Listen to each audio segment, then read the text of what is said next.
Hi, I'd like to show you how to do a battery change for a Nissan Intelligent Key, and more importantly with this video, what to do if after a battery change your Nissan Intelligent Key is not working properly, as was what happened with me. I have a 2009 Armada SE.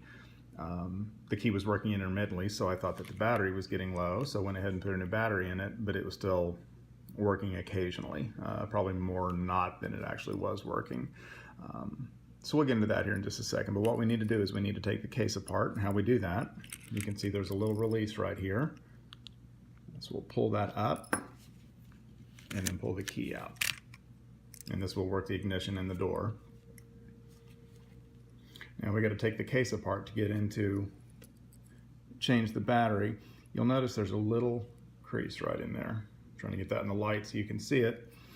Just take a small flathead screwdriver and give that a nice little twist, and you'll feel that case come apart. Don't force it, just go very, very easy. Now you can kind of see where that case is split. So what I'm going to do is I'm going to take the screwdriver and just work it down in that split.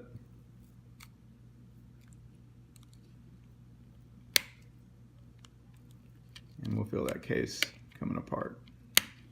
Now what you can do if you're worried about scratching your case or getting ridges or something like that on it, just put a piece of paper towel or something between it.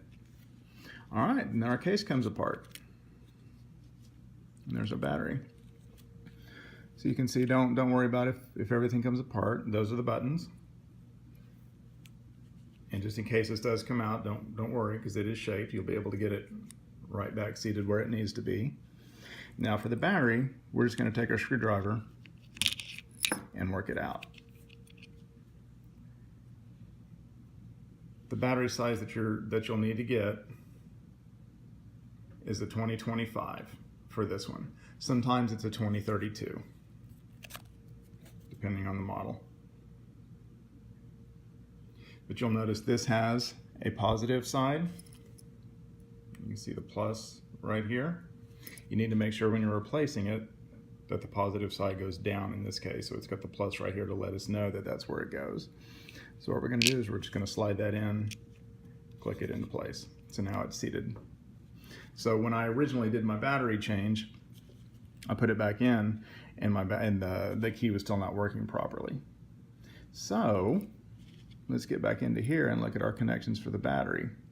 What I did was I went ahead and raised the connections just a little bit. I don't think it was making good contact is what was happening. Now you'll notice right here there are 3 contacts in this particular style of key.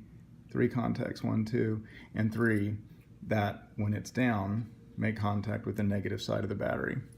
And then you can see right here there are 2 other contacts that made up with these 2 little brass fittings right there.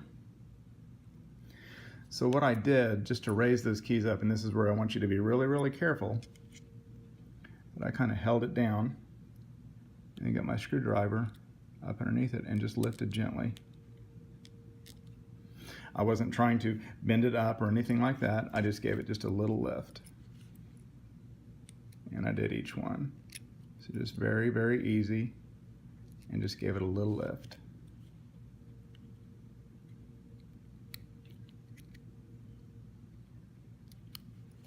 And then I also wanted to make sure that the connections here were meeting this part.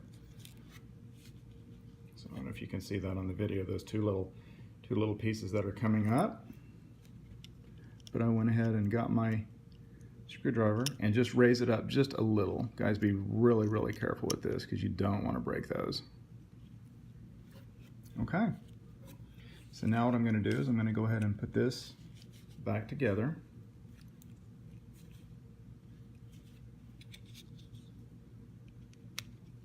Get everything lined up, and then just like a clamshell, we're going to close it back together.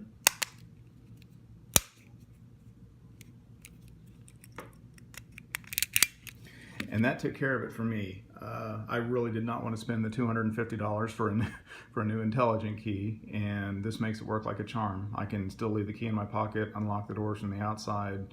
I don't get the no key signal anymore whenever I go in to start the vehicle. And last thing I want to show you with is a little tip that you may or may not know about your key fob. Okay, now as promised, here's one little tip that you can do with your Nissan Intelligent Key. If you hit unlock and hold it, your windows will go down. Now if they go down part way and you let go of the unlock button, they will stop at that point, or you can keep holding until they get all the way down, which is very useful in the summertime when it's hot. But here we go, I'm going to go ahead and press and hold, and then you'll see the windows start coming down. So if I let go here, they're going to stop, and you just keep holding it and they'll go down all the way. So there's a nice little tip or trick that I have not found in the owner's manual. So good luck. Thanks for watching.